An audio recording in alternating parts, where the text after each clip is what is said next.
Mayong gabi na akong mga tradisyon ay sa kita sa atong Bible verse nga minubok. Samtang dili pa kita matulog, magtulog kita o pulong sa Diyos nga kini mao atong sekreto nga pagdugtong ngadto sa atong ibuhi nga Diyos. Ang sugo sa Diyos sa niya may balita sa tibuok nga kalibutan. O kini malukop na, siya mo balik aron pagkuha kanimo kanako kung ikaw nagdula karon. Mga tradisyon, ang atong topic karon na sa mga kagabion kung si Abraham mga tradisyon gihatagan ni Sarai nga usa ka babae nga usa ka lipon nila nga taga Ehiptohanon nga ganlan si Agar nga gusto nga anakon kay si Sarai tigulang na. So wala sila magdahom ani mga tradisyon ang saad sa Ginoo nga gikan sa iyang ulod. So nahimo kini ni Sarai nga basin nga mao kini ang gihatag sa Ginoo. So buhat kini ni Sarah para kang Abraham nga diin kini mahimo silang dunay anak. So atong basahon klaro ko na ito mga tradisyon ni abagyod ni ninay sila. So din sa Genesis Kapitulo 16 1 ngadto sa 4 ang basahon na diri sa 1. Og si Sarai nga asawa ni Abram wala mag-anak kaniya. Og siya may usa ka binatunan nga babae nga Ehiptohanon nga ginganlan si Agar. Dos busa miingon si Sarai kang Abram, nakita mo na nga ako nahimo si ubang nga apuli. Nangayo ako kanimo nga dumuol ka sa akong binatunan nga babae.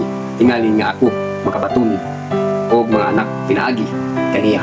Og gipatalingugan ni Abraham ang ingon ni Sarai.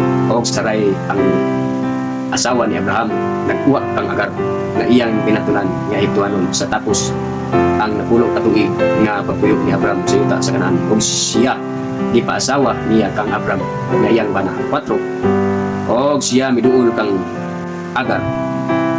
Og siya nanamkon og sa pagpakita niya nga nanamkon siya ang iyang agalon nga babae ipatanaw niya uban ang pagtamay. So mga tradisyon, klaro kayo nga si Sarai iyang gihatagan si Abraham nga usa ka sulugoon nga dugay na nga nagmanuban sa ilang pagpuyo nga usa ka Ehiptohanon nga ginganlan si Agar.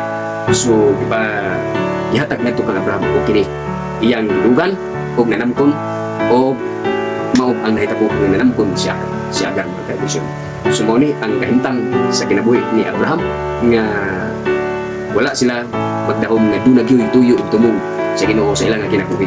Dunay saad apan dili kana mao nga plano sa Ginoo. Kung dili plano sa asawa ni Abraham nga si Sarai nga ihatag niya ang usa ka sulugoon nga Ehiptohanon nga ginganlan si Agar. So mao ni atong minugbo nga Bible verse nintak na sa taong gabiyon. Ngayon ako kaninyo, ang grasya sa Diyos o panalangin kung pakikait, maana kaninyo kaninay.